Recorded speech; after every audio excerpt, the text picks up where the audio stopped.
This week, Dr. Anthony Fauci and 225 doctors fight to shut down live animal markets, and Washington, D.C. bans the sale of elephant ivory and rhino horn. All this and more on Live Kindly's weekly news. If you're new to our channel, you can subscribe by hitting the leaf icon in the bottom right corner of the video. Click the bell icon to turn on notifications, and please be sure to like and comment below. Dr. Anthony Fauci believes there should be a global shutdown of wet markets. It boggles my mind how when we have so many diseases that emanate out of that unusual human-animal interface that we don't just shut it down.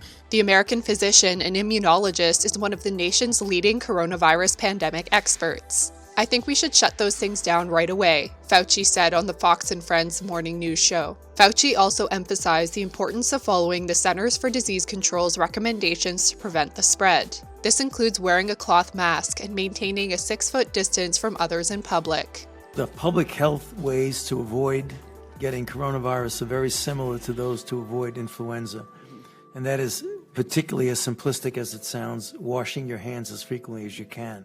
225 doctors are urging the U.S. Surgeon General to shut down live animal markets amid the current coronavirus outbreak. The doctors are part of PCRM, the Physicians Committee for Responsible Medicine, a nonprofit health organization of 12,000 physicians that promotes plant-based preventative medicine.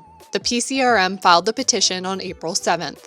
"We just filed a petition urging the Surgeon General to immediately shut down U.S. live animal markets to protect public health and prevent future pandemics," PCRM tweeted. Coming up, 70,000 sea turtles nested on beaches emptied by COVID-19.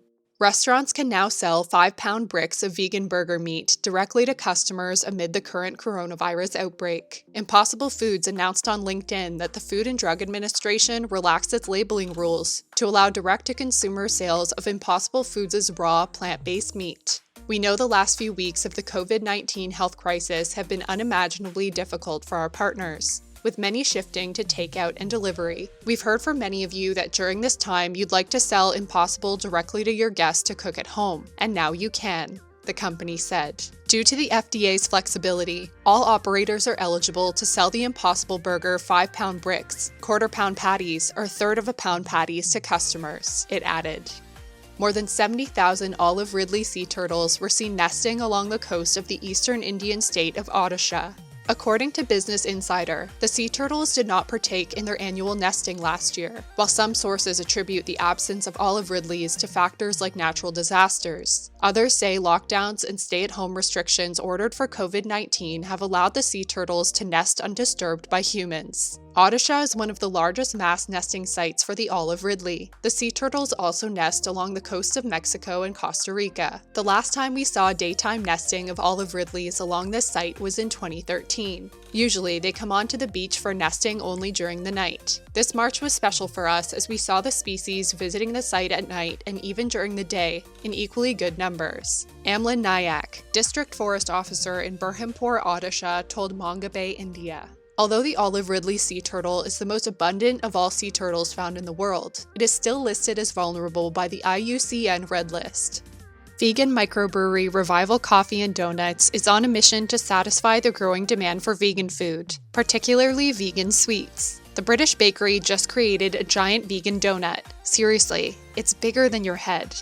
Revival posted a photo of its giant raspberry and lemon-flavored donut on social media. "We didn't think our donuts were big enough already," it captioned the post. The bakery's co-owners Megan Hayward and Jack Nicholas began selling their homemade donuts in October 2019. Hayward says the company currently sells its products for wholesale at local businesses or markets. "We were planning to open our shop on Good Friday, but due to the coronavirus, we have had to postpone," Hayward told Live Kindly. "We are continuing to work from our micro-bakery. Revival offers a free local delivery service or a knock-and-run service as we deliver to the doorstep." A new report, entitled the Green Protein Report, is urging New Zealand to reduce its reliance on animal agriculture in favor of plant-based farming. The report, which was published by the Vegan Society of Victoria, encourages New Zealand's government to support plant-based farming for environmental, health, and ethical reasons. It also explores the health benefits of a whole food plant-based diet. We have one of the highest methane emissions per capita. Our soils are being eroded, our native wildlife has been decimated, and we are losing our clean and green image even further in the eyes of the world, the Vegan Society said in a press release. Coming up, Paul McCartney keeps tabs on The Simpsons to make sure Lisa is still vegetarian. The Chinese government says dogs and cats should not be slaughtered for their meat. Soon, dogs may no longer be considered livestock in China. Animal welfare organization, the Humane Society International, referred to the statement as a potential game changer for ending the country's dog meat trade. The Chinese Ministry of Agriculture and Rural Affairs recently published a draft document of the National Catalog of Livestock and Poultry Genetic Resources. The document provides a list of animals considered livestock. It is now open for public consultation until May 8th. The list includes pigs, ducks, and chickens. Dogs and cats are not on the list. In the past, the animals have not appeared on the list as livestock, but the ministry has never before provided an explanation. For the first time, the Chinese Ministry of Agriculture said Wednesday dogs have been specialized to become companion animals and internationally are not considered to be livestock, and they will not be regulated as livestock in China. The Washington, D.C. Council just banned the sale of elephant ivory and rhinoceros horn. By making ivory and rhino horn sales illegal, the D.C. Council is reducing demand for wildlife trafficking and the illegal ivory trade. There's still a daily battle to stop poachers from targeting these elephants, and this one made a very lucky escape.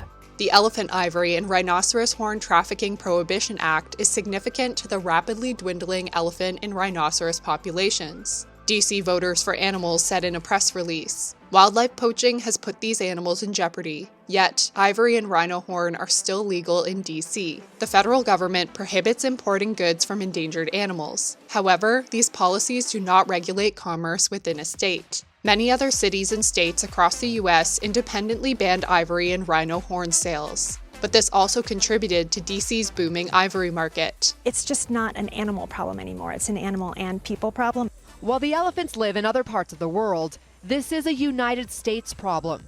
According to the International Fund for Animal Welfare, a nonprofit organization, the United States is the second largest retail market for elephant ivory, only behind China. The new ivory ban will help mitigate demand. The bill now goes on to Mayor Muriel Bowser to be signed into law. Cartoon character Lisa Simpson is still vegetarian because of Paul McCartney. According to The Simpsons creator, the former Beatle agreed to guest star in the popular animated sitcom back in 1995 under one condition. Lisa remained vegetarian for the duration of the show's run. You know what, Lisa? Paul and Linda are vegetarians too. In fact, Linda has her own line of vegetarian entrees. David Merkin, a showrunner at the time and fellow vegetarian, told the Radio Times that even now, McCartney still checks to make sure Lisa is meat-free when they bump into each other. He always checks, he said, and he's always surrounded by 9 or 10 lawyers, so it's quite frightening. McCartney appeared on the show alongside his late wife Linda McCartney. The episode, titled Lisa the Vegetarian, saw the eldest Simpson daughter decide to stop eating meat after bonding with a lamb at a petting zoo. Please, Lisa, I thought you loved me. Loved me. What's wrong, Lisa? Didn't you get enough lamb chops? I can't eat this. I can't eat a poor little lamb. Watched by 14.6 million viewers on its first airing, the episode received critical acclaim. If you don't want lamb chops, there's lots of other things I can make. Chicken breast, rump roast, hot dogs.